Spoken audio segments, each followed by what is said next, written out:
First up, we're in the 5th District Court in Cedar City, Utah, for the sentencing of Tristan Lamoureux. Lamoureux has just pled guilty to killing his wife, Misty, following an argument in their apartment. According to news reports, she was shot 5 times in the head. When police arrived, they found Misty's body in the bathroom and Lamoureux fleeing the scene. Now in court, Lamoureux sits surrounded by 4 sheriff's deputies who closely watch over him. Judge G. Michael Westfall calls Misty's brother, Jason Wilson, to come up to the front of the courtroom and deliver an impact statement. As he approaches the podium, Wilson shoots an intimidating stare in the direction of the defendant. But Lamoureux seems unbothered as he casually rocks back and forth in his chair.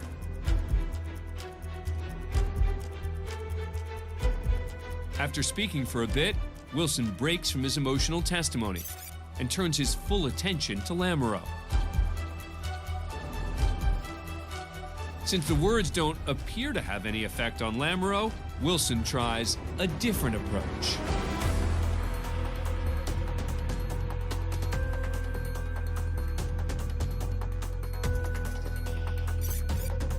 Sheriff's deputies step up as Wilson begins speaking directly to the man who killed his sister. Wilson lunges at Lamoureux, but his lawyer pushes Wilson back against the barrier. Lamoureux stands up as if he's ready to rumble, but a deputy slams him to the ground and away from the melee. Chairs are left spinning as deputies drag Wilson to the floor and restrain him. With the courtroom engulfed in chaos, these inmates taking in the scene seem completely unfazed. Moments later, Wilson's cuffed by the deputies. He apologizes for his outburst, and the judge orders him removed. The deputies put the courtroom back in order, and Lamoureux returns to rocking in his chair. According to local authorities, Jason Wilson was not charged for the incident. As for Tristan Lamoureux, he's eventually sentenced to 15 years to life in prison for first-degree murder. We're inside the Frank Murphy Hall of Justice in Detroit, Michigan. 25-year-old Jasmine Gordon and her 34-year-old boyfriend, Clifford Thomas, are being sentenced today for the death of Gordon's 3-year-old daughter, Jamila Smith. Thomas, who is not Jamila's father, was babysitting the girl when he claims she hit her head and stopped breathing. But authorities ruled her death a homicide, indicating the child died of multiple blunt force trauma injuries. Both Gordon and Thomas were found guilty of involuntary manslaughter, among other charges. The verdict will stand. Thank you, Judge. That count as found by the jury. Today, Gordon and Thomas appear in court together, so family members won't have to deliver impact statements twice. She made a bad choice, a real bad choice, and to let this stranger babysit her kids, because that man was a total stranger to them kids. Sitting just off camera in the gallery is the dead child's father, Dwayne Smith. There's only a few feet and not much else between Smith and the man convicted of killing his daughter. When he's asked to deliver an impact statement, he delivers.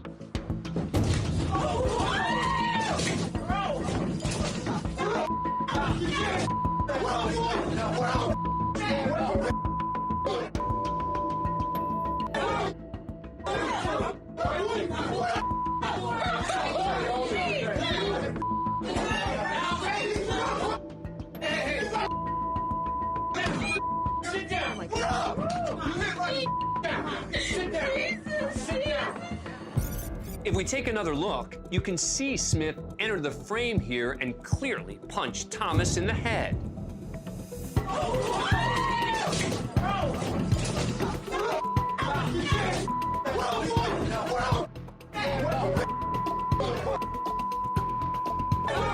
Amidst the chaos, Gordon has an emotional moment of her own.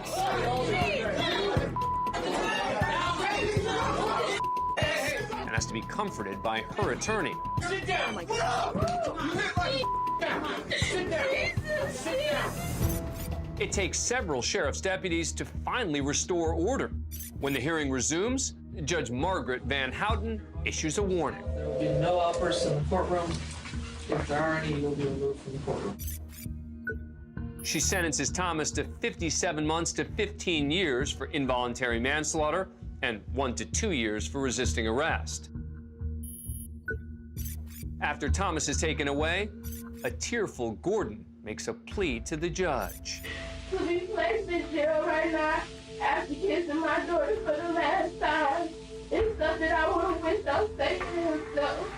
I am not innocent. I'm trying to forgive anybody, never. The tears seem to have no impact on Judge Van Houten. She sentences Gordon to 7 to 15 years for involuntary manslaughter and another 14 to 25 years for first-degree child abuse. As for Dwayne Smith, Judge Van Houten decides not to hold the grieving father in contempt of court for his outburst. Next, we go all the way back to 2003, when a convicted murderer stood just feet away from a devastated family looking for revenge. On trial is Jerome Boggs, accused of killing Blister Cook and his 4-year-old son, TJ. He's also facing charges of burglary and robbery. Boggs reportedly went to the Cook home to buy marijuana. Once inside, the drug deal turned into a robbery and double murder. Boggs is in court for his arraignment. He's pled not guilty to all charges. In the gallery are members of the victim's family, devastated by this horrific crime. Bob will be held with no bond. Submit for pretrial conference on March 26th. The judge orders Boggs held without bond and sends him back to his cell. Just as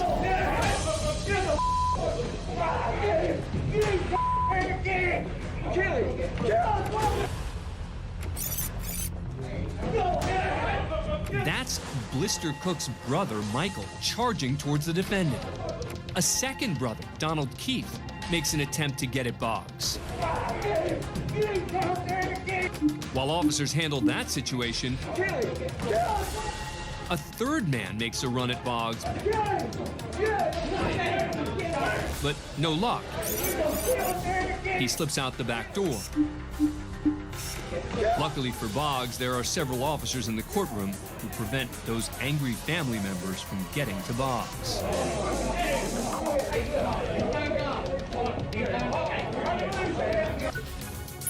He's later found guilty of all charges and sentenced to life in prison with no chance for parole. Now we head to Cleveland, Ohio, to the Cuyahoga County Common Pleas Court for the sentencing of convicted serial killer Michael Madison.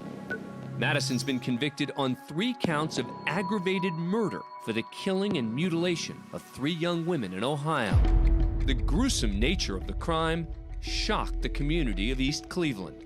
Police found the remains of the victims in different areas of Madison's neighborhood, one in his own apartment. There was evidence of decomposition fluid in several parts of the apartment building. There were maggots that were attached to the decomposition fluid. Today, Madison finds out if he'll receive the death penalty. As part of the hearing, Van Terry, the father of one of Madison's victims, steps up to the podium to make a victim impact statement. Mr. Terry's now just a few feet away from the man who so brutally took the life of his daughter, Sherelda. Right now, I guess we're supposed to, in our hearts, forgive this clown who's touched our families, taken my child. He's looking directly at Madison.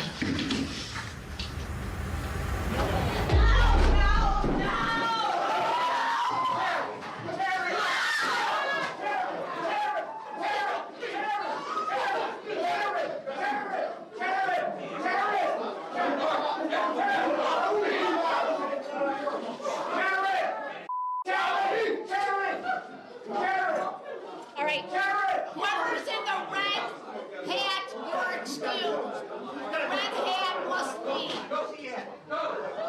Van Terry is released without charges. A short time later, County Judge Nancy McDonnell hands down Madison's sentence. Michael Madison is sentenced to death and will now live on Ohio's death row. Now we head to the Otero County Courthouse in Roswell, New Mexico, for the criminal trial of Michael Cox Jr. Authorities say Cox molested a young child. The two were alone watching television. He was charged with criminal sexual contact of a minor under the age of 13. With the trial now concluded and Cox found guilty, Judge Jerry Ritter Jr. calls a bench conference with attorneys from both sides. As Deputy DA Scott Key, the man who just helped convict Cox, walks back to his seat,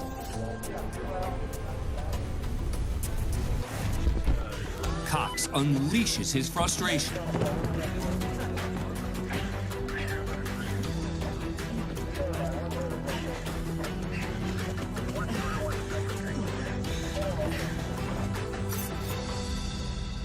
Cox lunges at Key, who makes a quick move before crashing into the podium. He takes a swing at Key as he hits the ground. Officer Katia Smith enters the courtroom just in time to witness the ruckus. She acts swiftly and attempts to restrain Cox. Key gets back on his feet and makes a run at Cox. But the melee only intensifies as a man from the gallery joins the fray. With his courtroom engulfed in chaos, Judge Ritter attempts to take control. He leaves the bench and orders the room to be immediately cleared.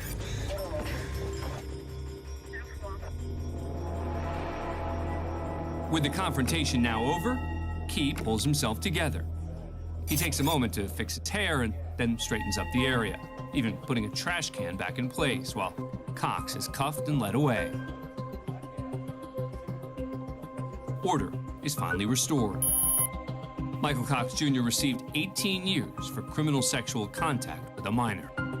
And for his ill-advised attack on Key, the newly convicted felon picked up an additional 6 years for felony battery on a peace officer and misdemeanor aggravated battery. Both sentences will run consecutively. Thanks for being a fan of CourtCam. Subscribe to A&E to never miss a new video and catch full episodes on aetv.com.